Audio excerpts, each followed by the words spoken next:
I'm your host, Stephanie Michele Sweigart. I am here today with SpeechTherapyPD.com, and we are excited to be welcoming our guest, Lindsey Nitake-Mitchell, CCC-SLP. She is a speech language pathologist who is in Southern California. You are in Los Angeles, right? And you're a school-based SLP, and you are experienced with pediatrics and working with preschool age and also with parent education. So thank you so much, Lindsey, for taking time to be here with us on our show today. Thank you so much for having me. I'm really excited for this. Thank you. Thank you. We know that we are going to be rolling into November 15th, which is Women's Entrepreneurship Day. Now, we know that you have a woman-owned business called Help Me Grow Speech that you founded during COVID-19 with your partner, Leah. Tell us a little bit about your business. It's evolving every day. We absolutely love it. We really wanted to create a space where we can create aesthetically pleasing therapy materials. We can also be really silly and laugh about our jobs in a safe space. In my journey to become an SLP, I found that many SLPs were very type A, very detail oriented. Grad school kind of makes you that way. And it doesn't always create the best atmosphere for new SLPs. And so I really wanted to be able to mentor new SLPs that had a similar vibe to me, that were maybe feeling like, I love this job because it's so fun and it's a perfect blend of science and art.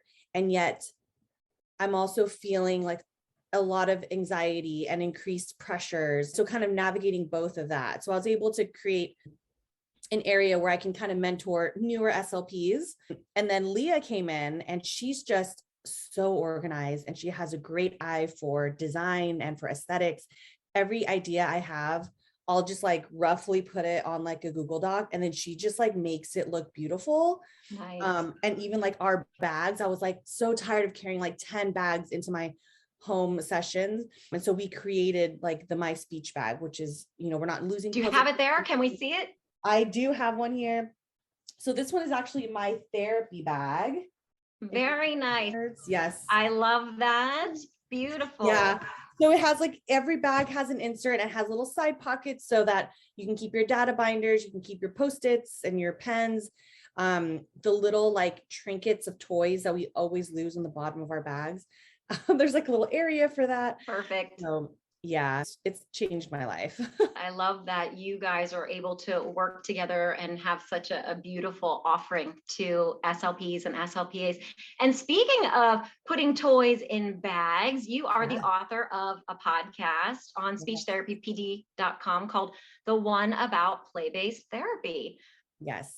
Yeah, so that's what we want to talk to you about today is so many SLPs or SLPAs can sometimes not have enough time to plan their sessions, or they can get stuck in sort of the monotony of getting out, their card decks and doing their card decks and the same kind of tabletop activities over and over. And maybe the students are not as engaged or having as much fun as they could be, which is not eliciting the language. Yeah. So I think the golden question we really have for you today is, what are 3 actions that SLPs or SLPAs could take when they're engaging in play-based therapy? That's a great question. For play-based, a lot of times automatically what we think about is little toys, little trinkets, bubbles, very young children, which that is true. When we work with pediatrics, we do a lot of play. But when we're talking about play-based therapy, what we really want to think about is being child-led. However, that doesn't just mean like follow the kid around and then you have no structure to your therapy, which would send every SLP over the edge. So there always has to be a little bit of a control. So you can put out a couple different items and then make sure that you have an idea of how you're going to target goals with each item. Okay. But within that, really see and observe what your child is doing and what they're gravitating towards and how they're playing, because kids do tend to play differently, which leads me to the next tip, which is that their play might look different depending on their special interests, depending on their diagnosis or disorder, and then also depending on their age. So what I like to do overall is I like to add a lot of movement, because overall across the board, when we add movement, we see there's an increase of language, increase of engagement, increase of connection. So overall, adding movement usually helps. And then depending on their age, their play looks different. So a kid who's 5 will play differently than a child who is 12, and then will play differently than someone who is an adult, right? But when you're a speech path, you work with everybody, and you could still work on play even though they are in high school, or even though you're working at a SNF, right? Or if you're working with older adults. I remember that when I was working with an older adult in the older adult population, what they really enjoyed was she really liked to cook. And that was something we were working on through TBI. And so we would bring in a lot of recipes. And that was like her version of play, you know. And when we talk about high schoolers, I know we like to, you know, laugh at them and roll our eyes at TikTok and all that stuff, but that is their version of play, especially if they were in COVID and their only social outlet was something like TikTok or Instagram and all of those trends. So kind of bringing that into the therapy session and, you know, just being open to it. That's where the creative challenge comes in for as a therapist. Like, how can I make this fun for them, their version of play, and still give them the tools that they need to communicate and work on these goals, right? And then for the third one, my third tip is to use those special interests, if at all possible, try to bring those in. Specifically, a lot of times what comes to mind for that is our autistic kids, and I'm using the identity first language here as recommended by the autistic community. So they are seeing themselves as autistic and not that they have autism, right? So I'm going to label them that way. So when we think about our autistic kids, automatically a couple of my kids really like magnetic alphabet letters, and they will just always ask for them. They have a very specific play routine with them. They'll just line them up, A, B, C, D, E, F, G. And you can't, you know, you don't want to, if you break that play, that it really triggers them. And so it's challenging as a speech path if you come in and you're like, okay, I need to use this special interest, but I need to expand MLU, or I need to get him to advocate for himself and use his words to communicate his wants and needs. How can I do this? You could use those magnetic letters, those magnetic alphabet letters. You can attach them to a toy or a flashcard, have them around the room. So now you're adding movement, and then they can go get it, label it, you're modeling it, whatever level that they're at. And then they can take the letter and now put it in the order, right? So you're kind of like figuring out how to make it fun. And so those are kind of my main tips when it comes to play-based therapy. Overall, when you do this, the vibe of the therapy will be slower and the data collection will be less compared to what you're taught in grad school. Grad school is harped a lot, like make sure you get repetitions, 100 repetitions, blah, blah, blah, you know, every session. And I found that stressed me out because I could not focus on what the child needed. I couldn't engage and connect with the child. And I was so focused on hitting 100 repetitions every session. I'm having flashbacks. I'm like, oh, I know what you're talking about. Right. So that's one of the first things that I tell new SLPs when I mentor them. I'm like, toss that out. Like, forget the drill and kill. Yes. Forget the drill and kill. Yes. Especially when it comes to language and play-based therapy. When it comes to like apraxia and articulation and all that, that's kind of a separate thing. But when it comes to language, the connection is so important. Yes. I love that. So I listened to your course. I absolutely loved it. So many great strategies. You go a lot deeper into these points in your course. One of the things you brought up that I just thought was so special and inspiring was you said you have a mantra to work for that smile.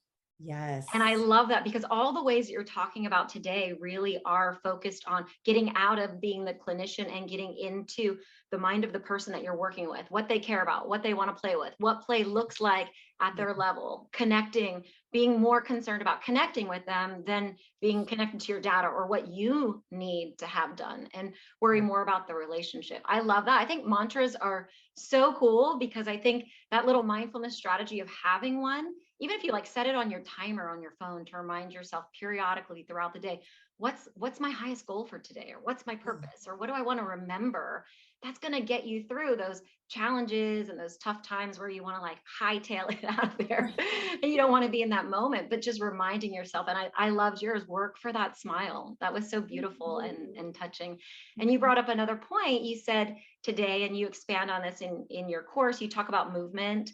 And we all know movement is so important. And I just love some of the examples that you're sharing in your episode.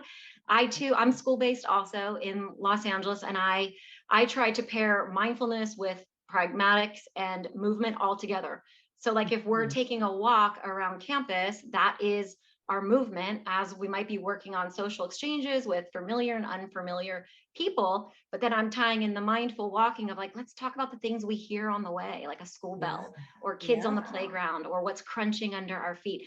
So it's this idea of tying in a bunch of different things, like how you talked about taking those letters and tying in other activities with the letters. It doesn't have to be just one specific way. So I love all of your ideas. I loved your course. I love the compassion that you share. And I was really grateful to be able to listen to it. So thank you for coming here today and sharing this information with us.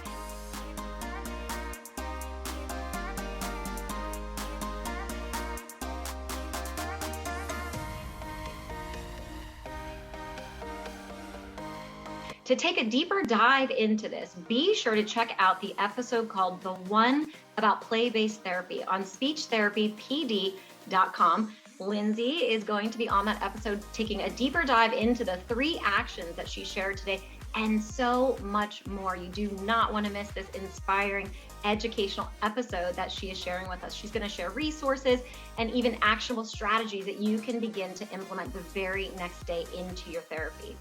For other topics, you can get a 1-year subscription to speechtherapypd.com. You can access courses like this. They have actually over 800 types of courses online that are on demand and live available for you. And you can also scoop up those ASHA CEUs. Be sure to check out the information below because you can access a free course.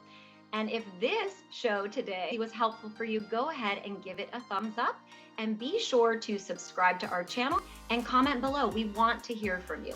SLPs and SLPAs are asking those relevant, timely, and golden questions, and we have the answers for you. We will see you again next week as we are answering more questions with our industry-leading experts.